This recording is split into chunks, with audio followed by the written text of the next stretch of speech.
নমস্কার বন্ধুরা, welcome to fit tracking gym. আজ আমি নিয়ে এসেছি আপনাদের জন্য 4টি বাথ টিপস, অর্থাৎ স্নান করা। যে টিপসগুলো আমি নিয়মিত ফলো করি, যার ফলে আমার হেলথ, মেন্টাল পিস অনেকটা বদলে দিয়েছে। বন্ধুরা, আমাদের জীবনে আমরা একটা জিনিস অনেকে ভুল করি, তা হলো সেলফ কেয়ার। নিজের প্রতি একটু ভালোবাসা, হয়তো সময়ের অভাবে, নয়তো অভ্যাসের কারণে। আজ আমি যে 4টি বাথ টিপস আপনাদের সাথে শেয়ার করবো, আপনারা যদি নিয়মিত ফলো করেন তাহলে আপনাদের হেলথ, আপনাদের জীবন, আপনাদের এনার্জি সবকিছু বদলে যাবে। তাই বন্ধুরা, ভিডিওটি সম্পূর্ণ দেখুন আর টিপসগুলো নিয়মিত ফলো করার চেষ্টা করুন। প্রথম ধাপ, নাভিতে জল দেওয়ার গভীরতা। স্নান শুরু করার আগে প্রথমে নাভিতে কয়েকবার এভাবে জল দিন।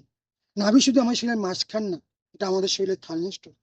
নাভিতে জল দেওয়ার সাথে সাথে শরীর বলে ওঠে, বাইরের থেকে ঠান্ডা জল আসছে, আমি প্রস্তুত। অর্থাৎ পুরো বডিটার টেম্পারেচার ধরে রাখে, বিপি স্টেবলে থাকে, মস্তিষ্কে শান্তি আনে।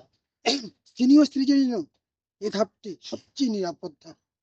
এই ছোট জিনিসটা আপনাকে পুরো জিনিসটা আপনাকে মর্নিং শক থেকে বাঁচাবে। দ্বিতীয় ধাপ, পেটের চারপাশে জল গড়ানোর গোপন উপকার। নাভিতে জল দেওয়ার পরে পেটের চারপাশে ধীরে ধীরে জল গড়িয়ে নিন।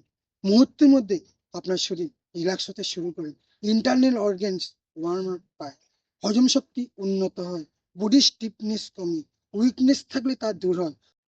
এবার তৃতীয় ধাপ, নাভিতে জল দিলেন, পেটের চারপাশে জল গড়ানোর পরে এইবার প্রথমে বাম বাহুর উপর থেকে জল এইভাবে পায়ের নিচে গড়িয়ে নিই।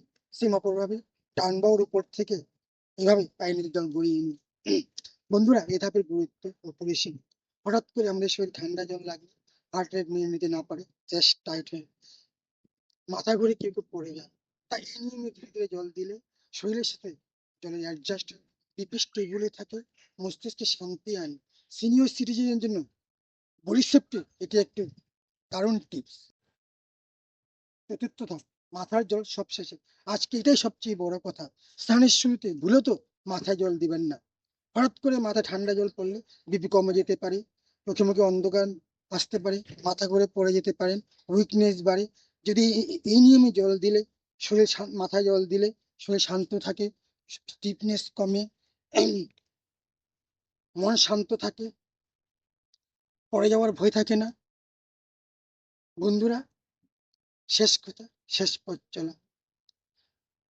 আমি একজন সরকারি কর্মচারী, এই যে আমার এই বয়সে দাঁড়িয়ে আমি এক্সারসাইজ টিপস দিই, কারণ আমি বিশ্বাস করি বয়স নয়, ইচ্ছা শক্তিটাই আসল।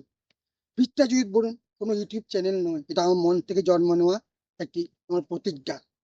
যদি আমার এই চ্যানেল সফল হয়, তাহলে আমি এই আমার ইনকামের 80% আমি গরিব অসহায় মানুষের সাথে দান করব। এটা আমার ইচ্ছা, এটা আমার পথ চল, এটা আমার মন। তাই বন্ধুরা, এটা আমার পক্ষে সম্ভব যদি আপনাদের সাপোর্ট, ভালোবাসা ও আশীর্বাদ থাকে। বন্ধুরা, আজ এখানে, আপনারা যেখানে আছেন সুস্থ থাকুন, হাসি খুশি থাকুন, ফিটটা যদি বলুন, stay fit, stay positive. Thank you.